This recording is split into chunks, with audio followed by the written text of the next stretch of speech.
Alice's Adventures in Wonderland by Lewis Carroll. Chapter 2. The Pool of Tears. "Curiouser and curiouser," cried Alice. She was so much surprised that for the moment she quite forgot how to speak good English. "Now I'm opening out like the largest telescope that ever was. Goodbye, feet." For when she looked down at her feet, they seemed to be almost out of sight. They were getting so far off. "Oh, my poor little feet. I wonder who will put on your shoes and stockings for you now, dears. I'm sure I shan't be able. I shall be a great deal too far off to trouble myself about you. You must manage the best way you can. But I must be kind to them," thought Alice, "or perhaps they won't walk the way I want to go. Let me see. I'll give them a new pair of boots every Christmas." And she went on planning to herself how she would manage it. "They must go by the carrier," she thought. "And how funny it'll seem, sending presents to one's own feet.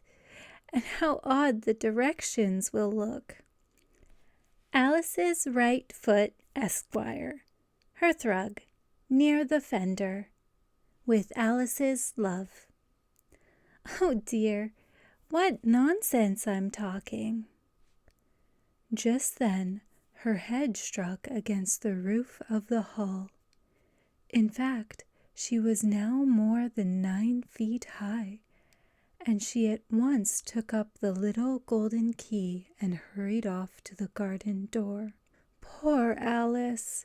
It was as much as she could do lying down on one side to look through into the garden with one eye, but to get through was more hopeless than ever. She sat down and began to cry again. "You ought to be ashamed of yourself," said Alice. "A great girl like you," she might well say this, "to go on crying this way. Stop this moment, I tell you."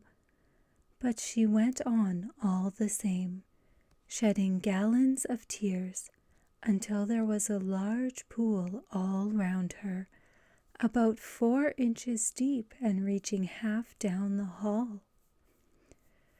After a time she heard a little pattering of feet in the distance, and she hastily dried her eyes to see what was coming. It was the White Rabbit returning, splendidly dressed, with a pair of white kid gloves in one hand and a large fan in the other.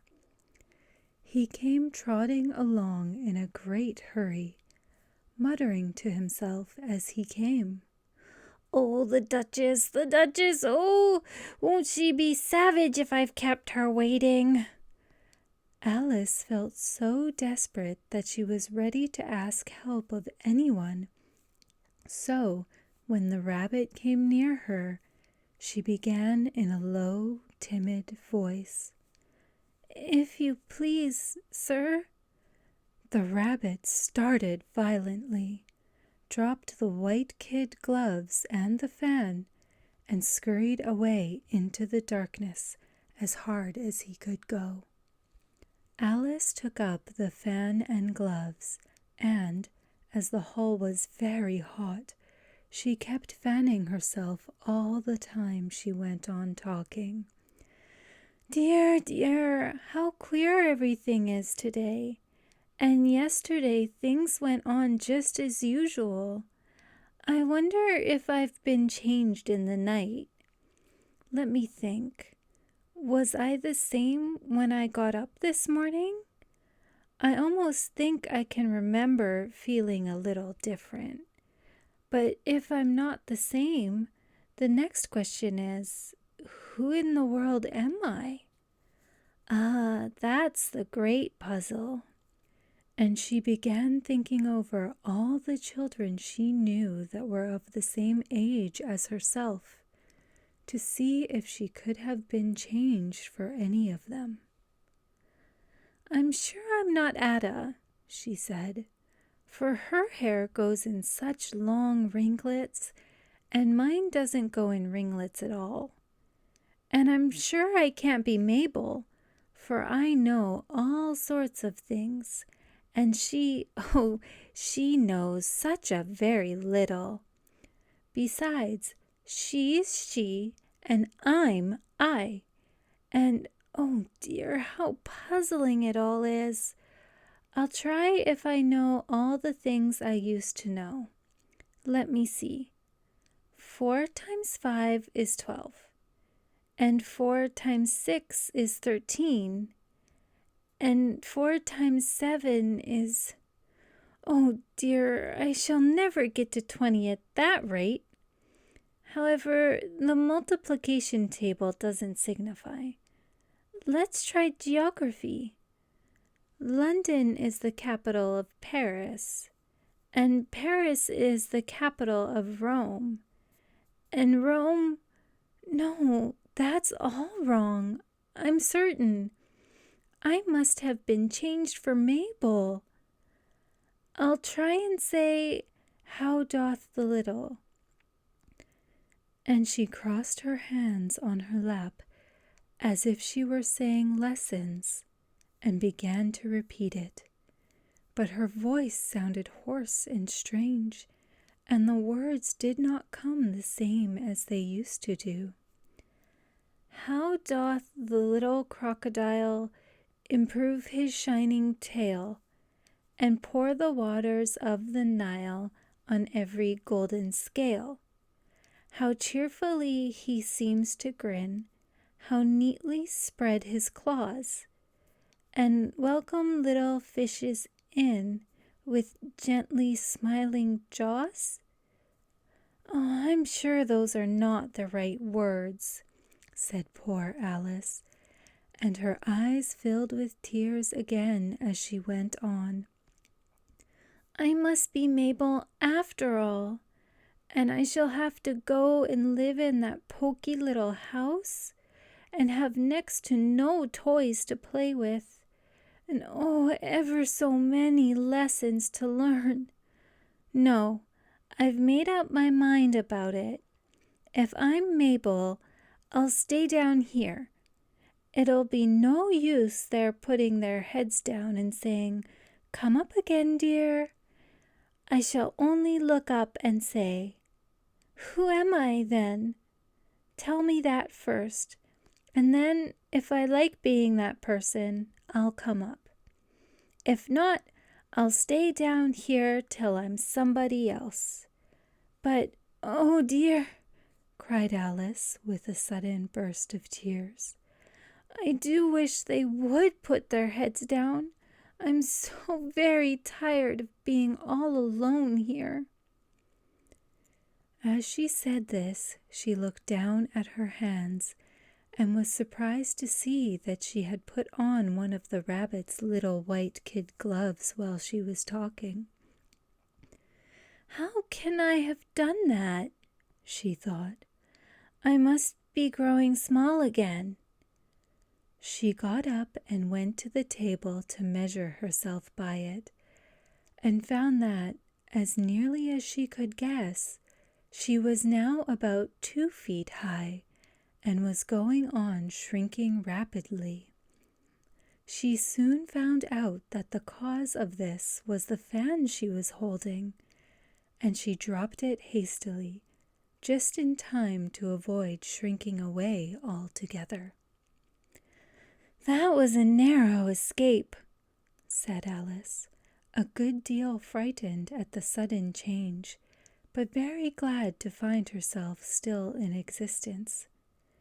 And now for the garden. And she ran with all speed back to the little door. But alas, the little door was shut again, and the golden key was lying on the glass table as before.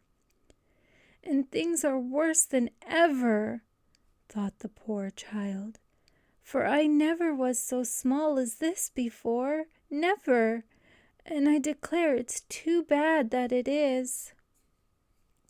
As she said these words, her foot slipped, and in another moment, splash! She was up to her chin in salt water. Her first idea was that she had somehow fallen into the sea. "And in that case, I can go back by railway," she said to herself. Alice had been to the seaside once in her life, and had come to the general conclusion that wherever you go to on the English coast, you find a number of bathing machines in the sea. Some children digging in the sand with wooden spades, then a row of lodging houses, and behind them a railway station. However, she soon made out that she was in the pool of tears which she had wept when she was 9 feet high. "I wish I hadn't cried so much," said Alice, as she swam about trying to find her way out. "I shall be punished for it now, I suppose, by being drowned in my own tears. That will be a queer thing, to be sure. However, everything is queer today." Just then she heard something splashing about in the pool a little way off, and she swam nearer to make out what it was. At first she thought it must be a walrus or a hippopotamus, but then she remembered how small she was now, and she soon made out that it was only a mouse that had slipped in like herself. "Would it be of any use now," thought Alice, "to speak to this mouse? Everything is so out of the way down here that I should think very likely it can talk. At any rate, there's no harm in trying." So she began. "Oh, Mouse, do you know the way out of this pool? I am very tired of swimming about here. Oh, Mouse?" Alice thought this must be the right way of speaking to a mouse. She had never done such a thing before, but she remembered having seen in her brother's Latin grammar, "A mouse, of a mouse, to a mouse, O mouse." The mouse looked at her rather inquisitively, and seemed to her to wink with one of its little eyes, but it said nothing. "Perhaps it doesn't understand English," thought Alice. "I dare say it's a French mouse come over with William the Conqueror." For, with all her knowledge of history, Alice had no very clear notion how long ago anything had happened. So she began again, "Où est ma chatte?" which was the first sentence in her French lesson book. The mouse gave a sudden leap out of the water, and seemed to quiver all over with fright. "Oh, I beg your pardon," cried Alice hastily, afraid that she had hurt the poor animal's feelings. "I quite forgot you didn't like cats." "Not like cats?" cried the mouse in a shrill, passionate voice. "Would you like cats if you were me?" "Well, perhaps not," said Alice in a soothing tone. "Don't be angry about it. And yet I wish I could show you our cat, Dinah. I think you'd take a fancy to cats if you could only see her. She is such a dear, quiet thing," Alice went on, half to herself, as she swam lazily about in the pool. "And she sits purring so nicely by the fire, licking her paws and washing her face. And she is such a nice soft thing to nurse. And she's such a capital one for catching mice. Oh, I beg your pardon," cried Alice again, for this time the mouse was bristling all over, and she felt certain it must be really offended. "We won't talk about her any more if you'd rather not." "We indeed," cried the mouse, who was trembling down to the end of his tail. "As if I would talk on such a subject. Our family always hated cats. Nasty, low, vulgar things. Don't let me hear the name again." "I won't indeed," said Alice, in a great hurry to change the subject of conversation. Are you fond of dogs?" The mouse did not answer, so Alice went on eagerly. "There's such a nice little dog near our house I should like to show you. A little bright-eyed terrier, with such long curly brown hair. And it'll fetch things when you throw them. And it'll sit up and beg for its dinner and all sorts of things. I can't remember half of them. And it belongs to a farmer, And he says it's so useful. It's worth 100 pounds. He says it kills all the rats and—" "Oh dear," cried Alice in a sorrowful tone. "I'm afraid I've offended it again." For the mouse was swimming away from her as hard as it could go, and making quite a commotion in the pool as it went. So she called softly after it, "Mouse dear, do come back again, and we won't talk about cats or dogs either, if you don't like them." When the mouse heard this, it turned round and swam slowly back to her. Its face was quite pale, with passion, Alice thought, and it said in a low, trembling voice, "Let us get to the shore, and then I'll tell you my history, and you'll understand why it is I hate cats and dogs." It was high time to go, for the pool was getting quite crowded with the birds and animals that had fallen into it. There were a duck and a dodo, a lory and an eaglet, and several other curious creatures. Alice led the way, and the whole party swam to the shore. End of Chapter 2.